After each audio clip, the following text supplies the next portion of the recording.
ओम शांति।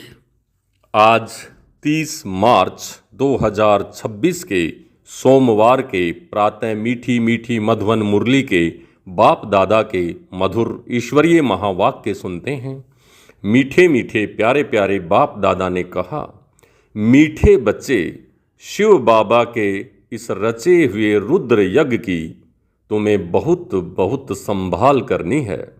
यह है बेहद का यज्ञ स्वराज्य पाने के लिए। मीठे बच्चे, शिव बाबा के इस रचे हुए रुद्र यज्ञ की तुम्हें बहुत बहुत संभाल करनी है। यह है बेहद का यज्ञ स्वराज्य पाने के लिए। प्रश्न है, इस रुद्र यज्ञ का रेस्पेक्ट किन बच्चों को रहता है? उत्तर है, जो इसकी विशेषताओं को जानते हैं। तुम्हें पता है कि इस रुद्र यज्ञ से हम कोड़ी से हीरे जैसा बनते हैं। इसमें सारी पुरानी दुनिया स्वाहा होती है। इस पुराने शरीर को भी स्वाहा करना है।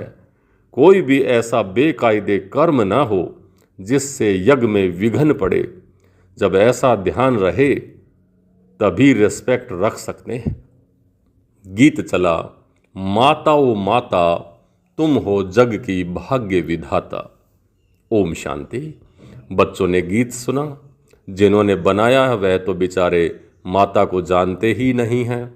नाम सुना है जगदम्बा, परंतु वह कौन थी, क्या करके गई, यह किसी को भी पता नहीं है सिवाय तुम बच्चों के। जगदम्बा है तो जरूर बाप भी है, बच्चियां भी हैं और बच्चे भी हैं। जो जगदम्बा के पास जाते हैं उनकी बुद्धि में यह समझ नहीं है, सिर्फ बुत मूर्ति पुजारी हैं, देवी के आगे जाकर भीख मांगते हैं। अब यह राजस्व अश्वमेघ अविनाशी रुद्र ज्ञान यज्ञ है। इसका क्रिएटर है मात पिता तत्वम। तुम भी हो, तुम भी यज्ञ के क्रिएटर हो। तुम सब बच्चों को इस यज्ञ की बड़ी संभाल करनी है। यज्ञ के लिए बहुत रिस्पेक्ट रखना चाहिए। यज्ञ की पूरी संभाल की जाती है।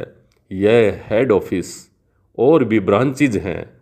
मम्मा बाबा और तुम बच्चे अपना भविष्य हीरे जैसा बना रहे हो इस यज्ञ के द्वारा। तो ऐसे यज्ञ की कितनी संभाल और इज्जत रखनी चाहिए, कितना लव होना चाहिए। यह हमारी मम्मा, ये जगदम्बा का यज्ञ है। मम्मा बाबा का यज्ञ सो हमारा यज्ञ है। यज्ञ की वृद्धि करनी होती है कि यज्ञ में आकर बहुत बच्चे अपने बाप से वर्षा लेवें। बल खुद नहीं ले सकते, खुद को फुर्सत नहीं है, तो अच्छा औरों को निमंत्रण देना चाहिए, कल्याण करना चाहिए। इसका नाम ही है राजस्व अश्वमेघ गीता रुद्र ज्ञान यज्ञ, जिससे स्वराज्य मिलता है। इस यज्ञ में पुराने शरीर को भी स्वाहा करना होता है, बाप का बन जाना होता है। यज्ञ कोई मकान नहीं है, यह है बेहद की बात। जिस यज्ञ में सारी विश्व स्वाहा होनी है। आगे चल तुम देखना इस यज्ञ का कितना रिगार्ड रखते हैं। यहाँ बहुतों को रिगार्ड नहीं है। इतने सब यज्ञ के बच्चे हैं, बच्चे पैदा होते रहते हैं, तो इस यज्ञ की कितनी इज्जत रखनी चाहिए। परंतु बहुत हैं जिनको कदर ही नहीं है। यह इतना बड़ा यज्ञ है जिससे मनुष्य कोड़ी से हीरे जैसा भ्रष्टाचारी से श्रेष्ठाचारी बनते हैं। इसलिए बाबा कहते हैं, बल यज्ञ रचते रहो। एक भी श्रेष्ठाचारी बना तो अहो सौभाग्य। इतने लाखों मंदिर आदि हैं, वहाँ कोई श्रेष्ठाचारी नहीं बनते। यहाँ तो सिर्फ 3 पैर पृथ्वी के चाहिए। कोई आए तो एकदम जीवन सुधर जाए। कितनी इज्जत होनी चाहिए यज्ञ की। बाबा को बहुत लिखते हैं, बाबा हम अपने घर में सेंटर खोलें। अच्छा बच्चे, बल यज्ञ भूमि बनाओ, कोई न कोई का कल्याण होगा। इस यज्ञ की बहुत भारी महिमा है। यज्ञ की भूमि है जहाँ बच्चियाँ और बच्चे कल्याण करती रहती हैं। ऐसे यज्ञ का बहुत मान होना चाहिए, परंतु ज्ञान पूरा न होने के कारण इतना रिगार्ड नहीं है। यज्ञ में विघ्न डालने वाले बहुत हैं। यह शिव बाबा का यज्ञ है तो माता पिता इकट्ठे हैं। इन मम्मा बाबा से तो कुछ भी नहीं मिलता। बेहद के बाप से ही सब कुछ मिलता है।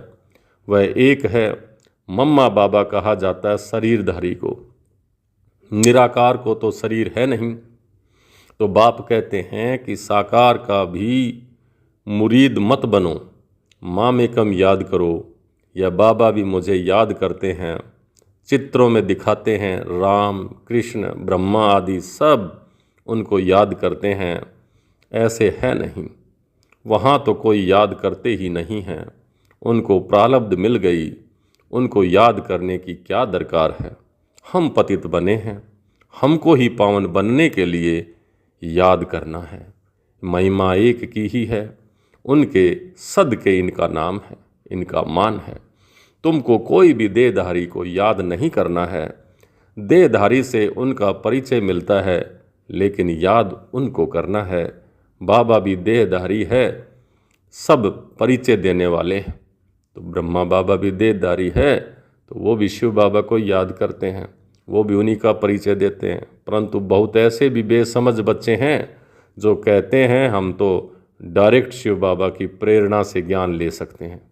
अगर ऐसा होता तो फिर इस रथ में उनको आने की क्या दरकार थी। ऐसे भी हैं जो समझते हैं इस साकार से हमारा क्या काम। बाप कहते हैं मन मना भवै, उनको याद करो, परंतु थ्रू तो इसी के ही कहते हैं ना। इसके बिना तुम्हें ये समझ कैसे मिलती। फिर नंबरवार रिगार्ड रखना होता है। रिगार्ड वही रखेंगे जो नंबरवार गद्दी पर बैठने वाले होंगे। मम्मा बाबा पहले बैठेंगे राजगद्दी पर, फिर उनको फॉलो करना है। बहुत प्रजा बनानी पड़े, पद भी बहुत उच्च है, अब डरने की कोई बात नहीं है। एरोप्लेन में कोई नए चढ़ते हैं तो जैसे कि डरते हैं। कोई तो देखो चंद्रमा के ऊपर जाते रहते हैं, प्रैक्टिस की बात है, परंतु उनसे फ़ायदा कुछ भी नहीं होना है। यह तुम जानते हो। वह समझते हैं कि मून के ऊपर भी राजधानी बनाएंगे, परंतु यह कुछ भी होना नहीं है। डाउनफॉल है ना, डाउनफॉल और राइज को भी बच्चे समझते हैं। चित्र भी हैं। यह लक्ष्मी नारायण राज्य करते थे, आज तो देखो भारत कितना गरीब है। यह तो रियल बात है, इन्होंने तो खुद ही लिखा है। तो यहाँ सीडी में दिखाना चाहिए। वहाँ हीरो के महल चमकते हैं, यहाँ फिर कोड़ियाँ दिखानी चाहिए। आगे कोड़ियाँ चलती थी, गुरुद्वारों में कोड़ियाँ रखते थे। अब तो कोई पैसा भी नहीं रखते होंगे। सीडी तो बहुत अच्छी है, इसमें बहुत कुछ लिख सकते हो। मम्मा बाबा के साथ बच्चों का भी चित्र हो और ऊपर में आत्माओं का झाड़ भी। नए नए चित्र रेडी होते जाएंगे, समझाने में भी सहज होगा। डाउनफॉल कैसे होता है, यानी भारत की गिरावट कैसे होती है, फिर राइज ऊंचा कैसे चढ़ते हैं। हम निराकारी दुनिया में जाकर फिर साकारी दुनिया में आते हैं। समझाने में बड़ा सहज है, समझते नहीं हैं तो समझा जाता है कि तकदीर में नहीं है। ड्रामा को साक्षी होकर के देखा जाता है। बच्चों को यज्ञ की बहुत रिस्पेक्ट होनी चाहिए। यज्ञ का एक पैसा भी बिगर पूछे उठाना व माता पिता की छुट्टी बगैर किसी को देना, ये महान पाप है। तुम तो बच्चे हो, कोई समय भी कोई भी चीज़ मिल सकती है, जास्ती लेकर क्यों रखनी चाहिए। सोचते हैं पता नहीं ना मिले तो, अंदर रखने से वह फिर दिल खाती है, क्योंकि बेकायदे काम किया ना। चीज़ तो तुम्हें कभी भी मिल सकती है। बाप ने कहा है अंतकाल, अचानक कोई भी मर तो सकते हैं, तो अंत समय जो पाप किए होंगे वो फिर कीचड़ पट्टी सब सामने आएगी। इसलिए बाबा हमेशा समझाते हैं कि अंदर में कोई द्विधा नहीं रहनी चाहिए। दिल साफ होगी तो अंत घड़ी कुछ भी सामने नहीं आएगा। यज्ञ से तो सब कुछ मिलता रहता है। ढेर बच्चे हैं जिनके पास पैसे ढेर हैं, उनको कहते हैं जब दरकार होगी तब मंगा लेंगे। कहते हैं बाबा कभी भी ज़रूरत हो ना तो हम बैठे हैं। भल पवित्र नहीं रहते हैं, खान पान की भी परहेज नहीं रखते हैं, परंतु ये प्रण करते हैं कि बाबा हमारे पास बहुत पैसे पड़े हैं, ऐसे ही गुम हो जाएंगे, बीच में कोई खा जाएगा, इसलिए जब चाहिए मंगा लेना। बाबा कहते हैं हम भी क्या करेंगे, मकान बनाना होता है तो आप पे ही आ जाता है। तो ढेर बच्चे बैठे हैं, अपने घर में तो ऐसे बच्चे भी उच्च पद पा लेते हैं, प्रजा में भी कोई कम पद नहीं है। राजाओं से भी कई साहूकार बहुत धनवान होते हैं, इसलिए अंदर कोई ऐसा ख्याल नहीं करना चाहिए। तुम्हारा अंजाम है बाबा, आप जो खिलाएंगे फिर भी उस पर नहीं चलते हैं तो दुर्गति हो जाती है। बाप आए हैं सदगति देने, अगर उच्च पद नहीं पाएंगे तो दुर्गति ही कहेंगे ना। वहाँ भी बहुत साहूकार, कोई कम पद कोई उच्च पद वाले होते तो है ना। बच्चों को श्रीमत पर पुरुषार्थ करना है, अपनी मत पर चलने से अपने को धोखा देते हैं। यह शिव बाबा का रचा हुआ ज्ञान यज्ञ है। इसका नाम ही है राजस्व अश्वमेघ अविनाशी रुद्र गीता ज्ञान यज्ञ। शिव बाबा आकर स्वराज्य देते हैं, किसकी तकदीर में नहीं है। नाम वाला नहीं होना है तो मुख से अच्छी अच्छी पॉइंट्स नहीं निकलती हैं। किसी को समझाते नहीं हैं तो कहेंगे नाम निकलने में भी अभी देरी है, जिस कारण समझाते समय मुख्य मुख्य पॉइंट्स भी भूल जाती हैं। यह भी समझाना चाहिए यह राजस्व अश्वमेघ अविनाशी रुद्र ज्ञान यज्ञ है तो स्वराज्य पाने के लिए है। बोर्ड पर भी लिख सकते हो, इस यज्ञ में पुरानी दुनिया सब स्वाहा हो जाती है, जिसके लिए यह महाभारत लड़ाई खड़ी हुई है। विनाश से पहले यह स्वराज्य पद लेना हो तो आकर के लो। बोर्ड पर तो बहुत कुछ लिख सकते हो, एम ऑब्जेक्ट भी आ जाए, नीचे लिखना चाहिए स्वराज्य पद मिलता है। जितना हो सके क्लियर लिखत होनी चाहिए, जो कोई भी पढ़ने से समझ जाए। बाबा डायरेक्शन देते हैं कि ऐसे ऐसे बोर्ड बनाओ, यह अक्सर जरूर लिखो। आगे चल इस यज्ञ का प्रभाव बहुत निकलेगा, तूफान तो बहुत आएंगे। कहते हैं सच की नाव हिले डुले लेकिन डूबे नहीं। क्षीर सागर की तरफ जाना है तो विषय सागर की तरफ से दिल हटानी पड़े। जो ज्ञान नहीं लेते उनके पिछाड़ी पड़कर अपना टाइम वेस्ट भी नहीं करना चाहिए। समझानी तो बहुत बहुत सहज है। तुम ही पूज्य देवी देवता थे, अब पुजारी बने हो। फिर बाप कहते हैं मामे कम याद करो तो खाद निकल जाएगी, तुम्हारे पाप भस्म हो जाएंगे, और कोई उपाय नहीं है। यही सच्चा सच्चा उपाय है, परंतु योग में रहते नहीं हैं। देह अभिमान बहुत है, देह अभिमान जब मिटे तब तो योग में रह सकते हैं। फिर कर्मातीत अवस्था हो, पिछाड़ी में कोई भी चीज़ याद नहीं आनी चाहिए। कोई कोई बच्चों का कोई कोई चीज़ में इतना मोह पड़ जाता है कि जो बात मत पूछो। शिव बाबा को कभी याद नहीं करते हैं। ऐसे बाप को खास पर्पजली याद करना होता है। कहा जाता है हथ कार्डे दिल यार्डे, हाथ काम में दिल भगवान में। ऐसा बहुत मुश्किल किसी को याद रहता है, चलन से ही पता पड़ जाता है। यज्ञ का रिगार्ड नहीं रहता है। इस यज्ञ की बड़ी संभाल रखनी चाहिए। संभाल की गोया बाबा को खुश किया। हर बात में संभाल चाहिए। गरीबों की पाई पाई इस यज्ञ में आती है, जिससे यह वह पद्मा पदम पति बनते हैं। माताएं जिनके पास कुछ भी नहीं है, 1-2 रुपया 8 आना इस यज्ञ में देती हैं इधर उधर से बचा करके, तो वो पद्मा पदम पति बन जाती हैं, क्योंकि बड़ी भावना से और खुशी से लाती हैं। बाप कहते हैं मैं हूँ ही गरीब निवाज, तुम बच्चों के लिए ही आया हूँ। कोई 8 आना ले आते हैं, बाबा मकान में 1 ईंट लगा देना। कभी 2 मुट्ठी अनाज भी ले आते हैं, उनका तो बहुत हो जाता है, कणा कणा मोहर बराबर हो जाता है। ऐसे थोड़े कि तुमको गरीबों को बैठ दान देना है, गरीबों को तो वह लोग दान देते हैं। ऐसे तो दुनिया में ढेर गरीब हैं, सब आकर यहाँ बैठ जाएं तो माया ही खराब।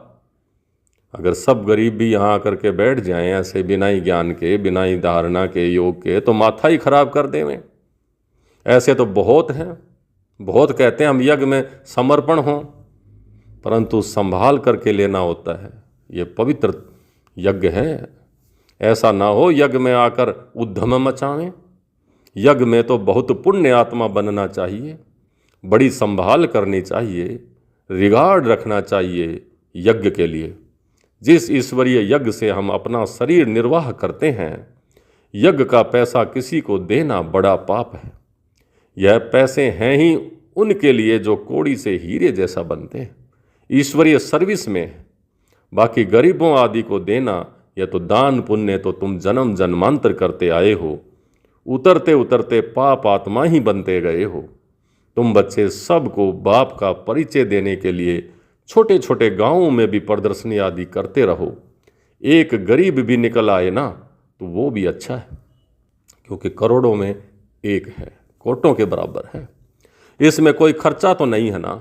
लक्ष्मी नारायण ने राजाई पाई, क्या खर्चा किया? कुछ भी नहीं।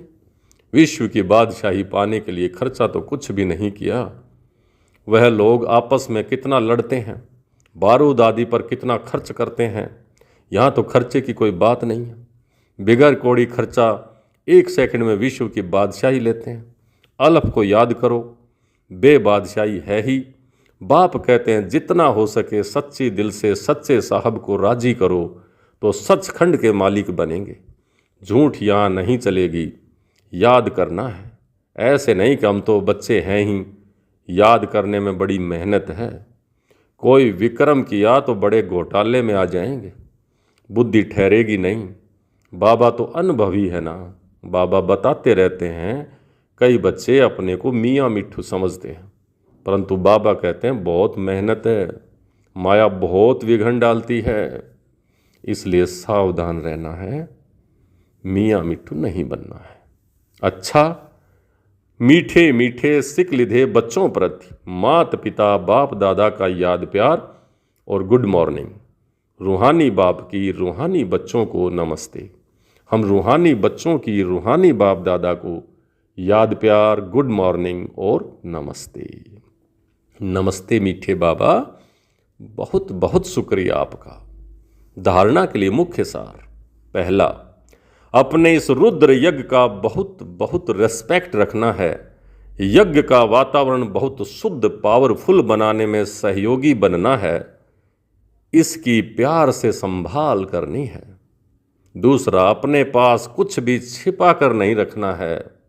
दिल साफ तो मुराद हासिल, साफ दिल मुराद हासिल। इस यज्ञ की कौड़ी कौड़ी अमूल्य है, इसलिए एक कौड़ी भी व्यर्थ नहीं गंवानी है। इसकी वृद्धि में सहयोग देना है। आज का वरदान, तीनों कालों को सामने रख हर कार्य में सफल होने वाले सदा विजयी भव।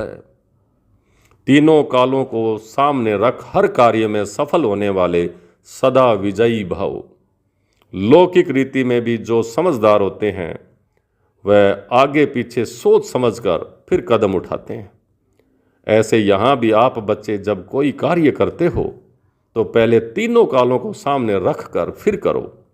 सिर्फ वर्तमान को नहीं देखो, बेहद की समझ धारण करो और विजयीपन के निश्चय के आधार पर व त्रिकालदर्शीपन के आधार पर हर कर्म करो, वह हर बोल बोलो, तब कहेंगे अलौकिक व असाधारण।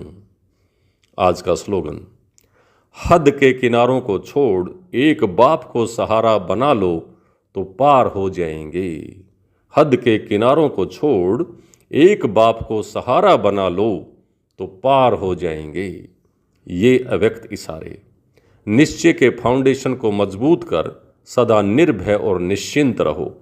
कई बच्चे समझते हैं मैं स्वयं को जानता हूँ कि मैं ठीक हूँ, दूसरे नहीं जानते हैं, वह दूसरे नहीं पहचानते हैं, आखिरी पहचान ही लेंगे, वह आगे चलकर देखना क्या होता है। यह भी ज्ञान स्वरूप याद स्वरूप आत्मा के लिए स्वयं को धोखा देने वाली अलबेलेपन की मीठी निद्रा है। जिन बच्चों के निश्चय का फाउंडेशन मजबूत है वह कभी छिप नहीं सकते, वे सदा निर्भय और निश्चिंत रहते हैं। अच्छा, ओम शांति।